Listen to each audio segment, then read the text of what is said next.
अंगारकी संकष्टी चतुर्थीची कथा मुद्गल पुराणात आणि गणेश पुराणात या संबंधी असे कथानक आहे। गणेश भक्त आणि वेदवेत्ते अग्निहोत्री ऋषी भारद्वाज अवंती नगरीत राहत होते। क्षिप्रा नदीवर ते एकदा स्नानाला गेले असता एक अप्सरा जलक्रीडा करत होती। त्या अप्सरेला पाहून भारद्वाजांचे तेज द्रवीभूत झाले। ते पृथ्वीने धारण केले।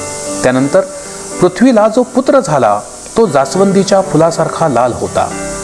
तो 7 वर्षांचा झाल्यावर पृथ्वीनं त्याला ऋषींच्या स्वाधीन केलं। त्यांनी त्याचं उपनयन केलं, वेद शिकवले आणि गणेश मंत्र देऊन उपासना करायला सांगितलं।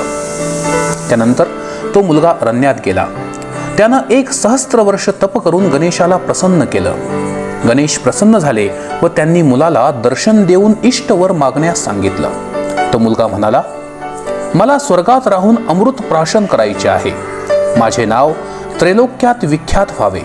आज जी चतुर्थी आहे ती सर्वांना कल्याणकारी हो। यावर गणेशांनी आज जी चतुर्थी आहे ती सर्वांना कल्याणकारी होईल असं वरदान दिलं। तुझं नाव भूमिपुत्र म्हणून भौम, अकारकासारखा लाल आहेस म्हणून अंगारक व शुभ करण्याची शक्ती असेल म्हणून मंगल असेही प्रसिद्ध होईल। या चतुर्थीला अंगारकी म्हणतील व हे व्रत करणाऱ्यांना ऋणमुक्त करणारी व पुण्यप्रद ठरेल। तुला आकाशात ग्रहांमध्ये स्थान मिळेल व तू अमृतपान करशील असा वर त्याला गणेशानं दिला। तो वार मंगळवार होता आणि गणेशाच्या वरदानामुळे अंगारकी चतुर्थीला अत्यंत महत्त्व प्राप्त झालं।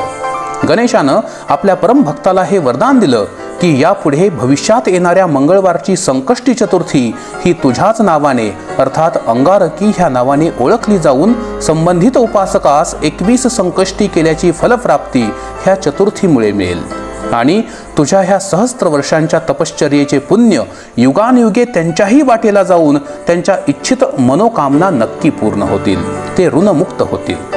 ज्या गणेश भक्तांना प्रतिमासी येणाऱ्या संकष्टी चतुर्थीचे व्रत करणे जमत नसेल अशांनी अंगारकी मात्र न विसरता न चुकता आवर्जून करावी की ज्यामुळे 21 संकष्टी केल्याची फलश्रुती नक्कीच लाभणार असे वेदवचनही दिले गेलेले आहे। संकष्टीप्रमाणेच या अंगारकीच्या व्रताच्या आचरणानेही संकटे नष्ट होतात, लग्ने जमतात, संतान प्राप्ती होते, कुटुंबातील व्यक्ती सुखरूप राहतात, भांडणे मिटतात, परीक्षेत करिअरमध्ये यश मिळते, पराक्रम घडतो, कीर्ती प्राप्त होते, मंगळ ग्रहाची उग्रता कमी होते। 21 संकष्टी चतुर्थी आणि 1 अंगारकी यांचे फळ सारखेच मिळते। धन्यवाद। ओम